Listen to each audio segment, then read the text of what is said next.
क्योंकि ये वर्चुअल दुनिया है, यहाँ हर व्यक्ति को अपनी बात कहने का हक है। शिक्षा मंत्री जी अपनी बात बोल देते हैं, मुख्यमंत्री जी अपनी बात बोल सकते हैं, मैं अपनी बात बोल सकता हूँ, बहुत सारे यूट्यूबर अपनी बात बोल सकते हैं, बेरोजगार महासंघ के नेता अपनी बात बोल सकते हैं। अब बच्चा किसकी बात को माने और किसको नहीं माने, बच्चे का कंप्लीटली विश्वास खत्म हो चुका है। जैसे शिक्षा मंत्री जी ने घोषणा की तो बच्चों ने कह दिया कि ये तो कहीं भेड़िया वाली नहीं हो जाए कहानी, देख लेना आप हर बार बोलते हो, हर बार होती नहीं है, इस बार यदि नहीं हुआ। अब इस बार यदि 26 सितंबर को एग्जाम नहीं होता है तो मुझे लगता है कि शिक्षा मंत्री जी फिर तो उनको बोलना भी बंद कर देना चाहिए, याद रखना। तो मैं मानता हूं, ये मेरा मन कहता है कि 26 सितंबर को एग्जाम हो जाएगी, क्योंकि हम जैसा सोच रहे हैं वैसा शिक्षा मंत्री जी भी सोच रहे हैं। अब उनके लिए बड़ा प्रतिष्ठा का प्रश्न बन गया, यदि वो नहीं करवा पाते हैं तो ये एक बहुत बड़ा प्रश्न चिन्ह होगा, याद रखना, कि आप बार बार बोला जाता है और एग्जाम नहीं होती है सब। अब कुछ नए नए फंगस आते हैं। फंगस जानते हो क्या? आजकल कोरोना काल में एक नया बीमारी हमने सुनी, black fungus, white fungus, green fungus, yellow fungus. तो वैसे ही कंपटीशन की जब आप तैयारी कर रहे होते हो तो यहां भी फंगस होते हैं। फंगस कैसे? एग्जाम की डेट डिक्लेयर होगी, पहले बात तो करे थे एग्जाम होगी नहीं, 2022 में होने वाली थी। अब black fungus, white fungus, green fungus आएंगे। ब्लैक फंगस तो कौन है? जो आपके घर में मौजूद है, जो आपको नेगेटिवली डराने की कोशिश करते हैं, जो आपको पर नकारात्मक टिप्पणी करते हैं और आपकी हिम्मत और हौसलों को तोड़ने की कोशिश करते हैं। अब वो ही सबसे खतरनाक होते हैं। वो ब्लैक फंगस सबसे खतरनाक होता है, वो जहां चोट करता है वो चोट लंबे समय तक हावी रहती है। फिर आते हैं ग्रीन फंगस। ग्रीन फंगस से बातें फैलाते हैं कि साहब वैकेंसियों में बढ़ोतरी होगी और वैकेंसियां बढ़ोतरी होगी, फिर सीट बढ़ेंगी, सीट बढ़ने के बाद जो है वो भर्ती अगले साल होगी। ये होते हैं ग्रीन फंगस। फिर आते हैं येलो फंगस। येलो फंगस ये कहेंगे कि साहब कॉलेज लेक्चर की एग्जाम उस समय है, रीट का एग्जाम भी उस समय। मैं कह रहा हूं ना कि रीट का एग्जाम जो है वो जिस ग्रह परिस्थिति में तैयार हुआ था इसका प्रपोजल, उस पे वो साया चलता ही आ रहा है।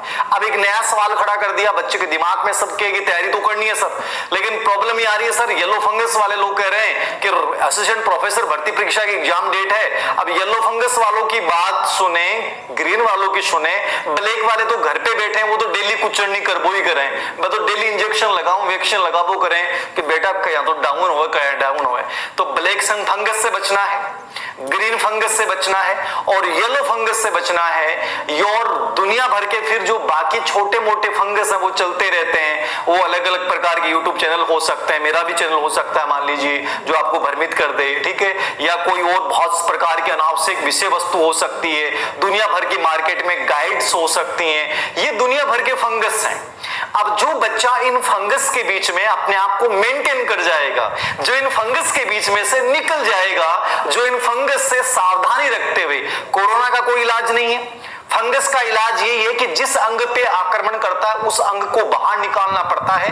तो चाहे फंगस से बचना हो, चाहे कोरोना से बचना हो, चाहे ये चारों तरफ के अपने जो ये प्रकार के अलग अलग प्रकार के मैंने अभी नाम लिए हैं, इनसे बचना है तो सावधानी ही उपाय है। क्या उपाय है? सावधानी उपाय है। हल्दी वाला दूध पियो, योग करो, मस्त रहो, व्यस्त रहो, पढ़ाई में अपना ध्यान केंद्रित करो, बाकी चीजों पे ध्यान मत दो। याद रखना, कोरोना से भी बच जाओगे, ब्लैक फंगस से भी बच जाओगे। अनेक प्रकार के जो फंगस इस समय प्रतियोगी एग्जाम के दौरान आप तैयारी जब करते हैं तो आपको डिस्टर्ब करने की कोशिश करते हैं, ये सब फंगस हमारी जिंदगी से निकल जाएंगे, याद रखना। और मैं हमेशा एक बात बोलता हूं, तुम जीत जाओगे, तुम जीत जाओगे, क्योंकि तुम जीतने के लिए ही बने हो और मैं किसी को हारने नहीं दूंगा। ये मैंने आपसे वादा किया था और याद रखना, ये वादा सच रहेगा। तो बहुत सिंपल सी बात करूंगा, 5 मिनट बात करूंगा मैं। आपका पहला सवाल, सर रीट 26 सितंबर को है, निश्चित रूप से 26 सितंबर को है, नहीं होती है तो सरकार के ऊपर एक बहुत बड़ा प्रश्न चिन्ह होगा। याद रखना कि आप बार बार बच्चों को बेवकूफ बनाते हैं, मजाक बना रखा आप लोगों ने। 26 सितंबर को एग्जाम नहीं करवाते, प्रश्न चिन्ह लग जाएगा पूरी कार्य प्रणाली, पूरी व्यवस्था के ऊपर। चाहे आरपीसी से इनको निवेदन करना पड़े कि साहब पेपर हटा दो।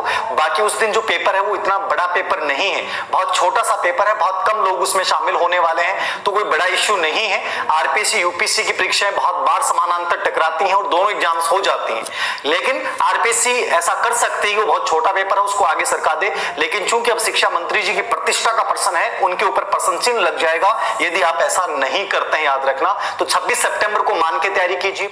कितने दिन बचे हैं? 19 डेज मान के चलिए, मैं 5 दिन 6 दिन जो ऊपर है उनको छोड़ रहा हूं। आप 5 दिन 6 दिन मस्त तरीके से कुछ भी खाइए पिए, तैयार हो जाइए, जो भी करिए आपको करना है कर दीजिए। 5-6 दिन आपको किसी भी चीज में सोचना है, विचारना है, आपको जगह प्रवेश करना है, हिजरत करनी है। हिजरत का मतलब प्रवेश, जगह जहां रह रहे हो वहां डिस्टर्बेंस हो रहा है। बहुत से बच्चे मैसेज करते हैं कि सर शहर से आगे, गांव में आगे पढ़ाई नहीं हो रही है। देखो, जिंदगी में कैरियर सबसे इंपॉर्टेंट है। जब ये लगता है कि पढ़ाई नहीं हो रही है, कोरोना लगभग बहुत कंट्रोल में आ चुका है, आप जाइए, शहर खुल चुके हैं, और जिस शहर में आपको बेटर लगता है उस शहर में जाके और पढ़ना शुरू कीजिए।